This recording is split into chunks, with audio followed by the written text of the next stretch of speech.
여러분 반갑습니다. 요즘 스마트폰 때문에 좀 불편이 적지 않으시죠? 특히 SK텔레콤 직접 고객 되시는 분들은 상당히 고민이 많으실 것으로 보여집니다. 자, 지금 SKT에서 유심 해킹 사건이 터진 게 당시 4월 18일이었는데요. 시간이 상당히 지났음에도 불구하고 지금 아직도 완전 수습이 되고 있지는 않습니다.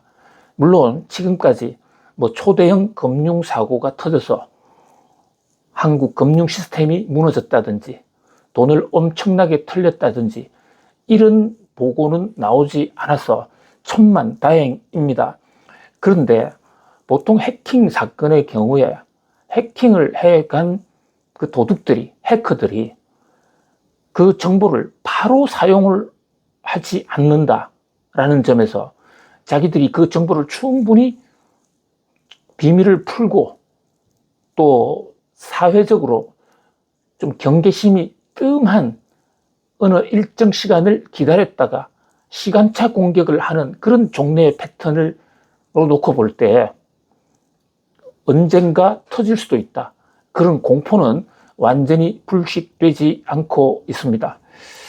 자, 안타까운 것은요, SK그룹이라는 정말 한국의 대표적인 기업, 1등, 2등 간다는 최고의 기업에서 이런 유심 해킹이라는 전례 없는 그런 사건이 터진 거, 그것도 가슴이 참 아프고요.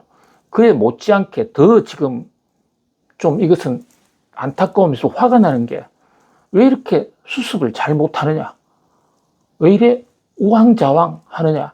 그 바람에 국민들, 특히 가입 고객들 불편은 지금 더 커지고 혼선이 일파만파로 확대되는 듯한 그런 양상까지 보이고 있지 않습니까? 자, SK 하면 스마트 코리아. 한때 우리 최태원 회장은 SK를 스마트 코리아라고 표현하기도 했는데요. 그 똘똘한 한국 대표 주자 SK가 도대체 왜 이럴까? 너무 대응이 늦다 보니까 일각에서는 SKT의 S자를 슬로우로 바꿔가지고 그냥 늦어 터진, 그러니까 사고가 일어나도 빨리빨리 대응 못하는 슬로우 코리아 텔레콤이 아니냐, 슬로우 텔레콤이 아니냐라는 그런 비난까지 나오고 있는 상황입니다. 회사를 꾸려가다 보면요, 또 인생을 살다 보면 어떤 형태로든지 위기는 찾아오는 법이고, 물론 위기는 안 왔으면 좋겠죠. 그러나 이런 위기가 왔을 때 정면 돌파를 잘해서 관계자들, 주주들 또는 소가입 고객들의 피해를 극소화하면서 우리 경제에도 부담을 줄이는 이런 어떤 해결사의 모습을 보여주는 것도 앞으로 기업 이미지에서 굉장히 중요한 변수인데, 위기 상황에서 허우적거리고 있는 모습이 좀 안타깝습니다. 우선요, 사고가 왜 일어났느냐와 관련해서, 사고가 일어난 것은 도둑이 들어와서 왔으니까 일어난 거죠. 그래서 우선 도둑을 탓해야 되겠지만은, 그러나 이게 지금 이 유심 해커라는 도둑들이 최태원 회장 개인 집을 튼 게 아니잖아요. SK텔레콤의 정보센터를 털었는데 거기는 우리 국민들의 2,300만 또는 2,500만의 귀중한 정보가 들어가 있지 않습니까? 그것도 그냥 SK가 관리해 주는 것이 아니라 매달 상당한 수수료, 통신료를 받으면서 관리하고 있잖아요. 그런데 뚫린 것은 일단 SK, 그러니까 그 도둑을 방비하지 못한, 이를테면 뭐 경비를 소홀히 하지 못했다. 그런 책임에서 결코 자유스러울 수가 없는 것이죠. 특히 이 대목과 관련해서요. 이 SK가 그 정보보호비로 아주 인색하게 썼다라는 사건이 그 사실이 확인되면서 SK를 향한 비난이 상당히 뜨겁습니다. 이 정보이동통신회사는 정보관리가 생명인데요. 현재 2등인 KT나 3등인 LG보다도 훨씬 정보관리비가 적어요. 그 얘기는 그만큼 SK 측에서 좀 안이했다라는 측면을 지적하지 않을 수가 없고요. 자, 또 하나는 SK의 인사 구조도 좀 이해하기가 어렵습니다. SK에서 정보관리 총책임자가 저는 부사장 또는 부회장 정도는 되지 않겠나 그러고 찾아봤더니 아니에요. 그냥 실무 직원 중에서 높은 사람. 그러니까 SKT라는 회사에 임원이 100명이 넘어가는데 그 100명 랭킹에도 정보 보호 책임자가 올라가 있질 못해요. 그럼 SKT 임원 회의를 할 때 정보 보호 문제가 과연 중대한 사안으로 거론이 됐겠는가? 정보 보호하는 총책임자가 임원이 아니다. 이 대목도 좀 충격적이기도 합니다. 그러나 어찌되었든 이미 사고는 일어난 것이고 현 단계에서 중요한 것은 사고의 재발을 막는 것과 동시에 피해를 막지 않도록 근원적인 지금 땜빵 수습을 하는 그 일치인데요. 1차적으로 중요한 것은 고객이 피해를 받지 않도록 하는 것 아니겠습니까? 고객의 피해는 1차적으로 공포입니다. 공포. 내 돈이 털릴 수도 있다. 내 모든 정보가 한꺼번에 다 털릴 수도 있다. 이게 그동안 통상적인 정보 유출 사건과는 지금 차원이 다르거든요. 통상적인 정보 유출 사건이라 하면 내 주소, 성별 이런 것이 털려서 돌아다니는데 그것도 물론 중요하죠. 그런데 그것만으로는 도둑을 하기가 어려워요. 다른 것을 연결을 해야 되는 거죠. 그런데 이 유심 정보가 탈취된 것은 유심의 고유 식별번호, 또 유심의 소유권자 식별번호 등 들어가서 약 25개 정보가 넘어갔는데 국회에서 청문회 때 나온 그 보고에 따르면요. 현재 관련 정보 해킹 당한 정보가 한 대학의 도서관보다도 훨씬 더 많다. 라는 얘기까지 나올 정도로 엄청난 정보가 털려갔는데 물론 SKT 쪽에서는 이번에 털린 정보만으로는 유심 복제 사용은 안 될 거야. 이렇게 얘기를 하고 있습니다. 물론 그래 됐으면 좋겠는데요. 그러나 어디까지 털렸는지에 대한 정확한 발표가 없는 상태에서는 이 대목도 100% 안심하기는 조금은 좀 이런 것 같고요.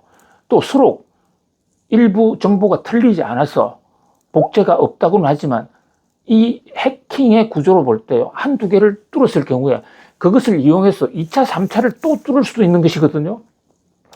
그렇기 때문에 유심 복제에 의한 대규모 금융사고의 가능성도 원천 차단됐다라고 보기가 어려운 것입니다. 자, 그렇다면 이 대목에서 가장 중요한 것은 유심을 교체하는 거예요. 유심 하나에 지금 7,000원 원래 팔고 있던 건데 지금은 인터넷 거래 사이트에서 20만 원, 30만 원까지 올라간다고 합니다만은 원가 자체는 얼마가 되지 않는 거잖아요. 그럼 이것을 좀 빨리빨리 공급하는 속도전을 취할 필요가 있는데 이런 면에서 SKT가 슬로우 SK가 된 거 아니냐. 슬로우 하고 있다는 거죠. 자, 보다 못한 정부가 SK를 향해서 유심의 신규 가입, 그러니까 SK의 신규 고객 가입을 중단하라.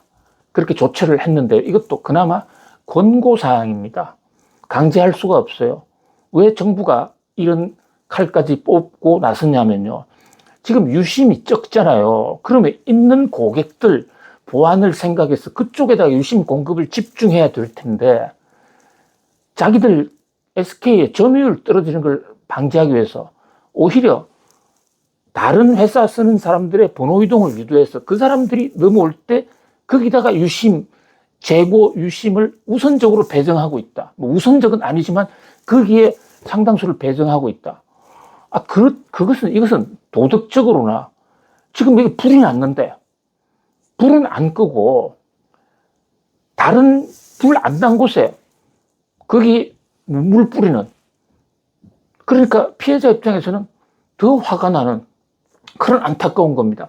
정말 앞서가는 SK라면, SK가 여러 군데서 많이 앞서갔었습니다. 그런 SK라면요, 사실 신규 이동으로 들어오는 거 이거 당분간 안 받아도 좋다. 기존 우리 고객을 위해서 유심을 우선 배정하겠다. 뭐 이런 선언을 앞장서서 해야 되는 건데 정부가 나서서 신규 고객 받지 말고 그 유심을 기존 고객 보안용으로 교체용으로 줘. 이런 얘기를 하고 있는 것이거든요. 그러니까 이 대목에서 SKT가 여전히 고객 보호에 그렇게 적극적이지 못하자.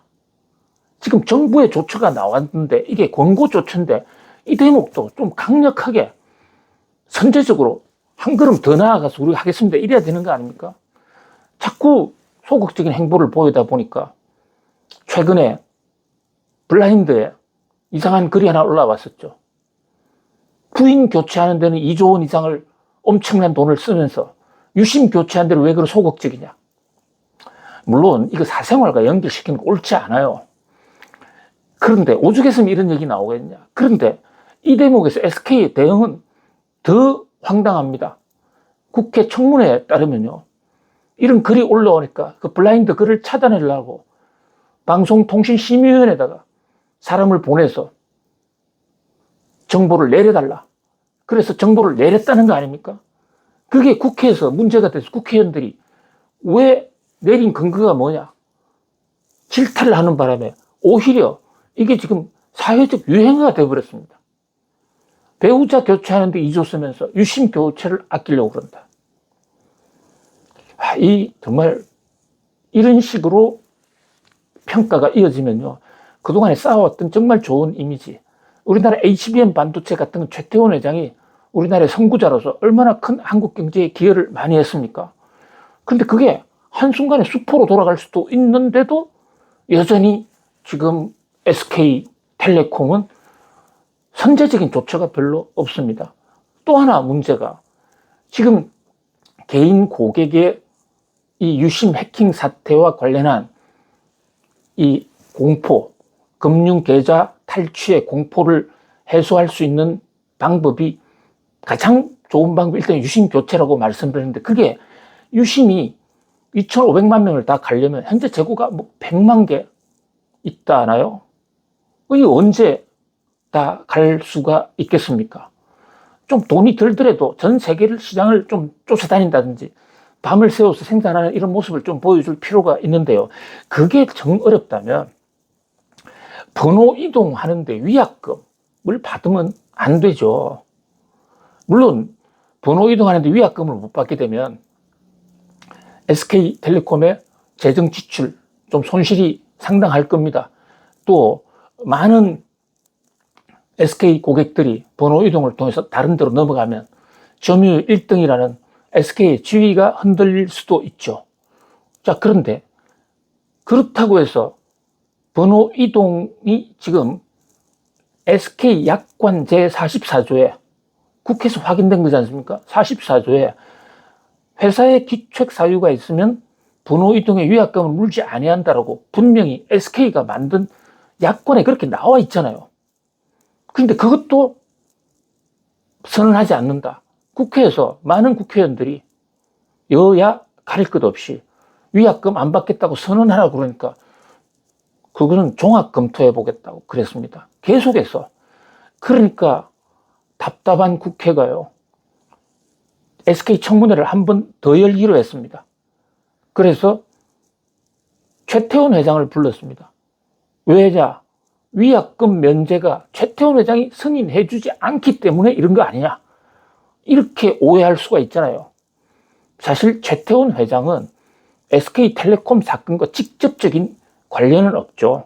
SK그룹의 회장이고 사실상의 오너이기 때문에 뭐 여러 가지 그 최태원 회장만이 할 수 있는 조치도 있겠습니다만은 위약금 문제는 약관에 나와 있는 문제고 판례, 특히 미국 같은 경우에는요, 이렇게 그 해킹을 당해서 뚫렸다. 그래서 고객한테 불편을 줬다. 이러면 위약금 안 받는 거는 물론이고 고객들이 가서 줄 서고 고생하는 것에 대한 그 피해 보상금, 배상금까지는 안 되더라도 보상금까지 주는 그런 적극적인 조처를 취하고 있거든요.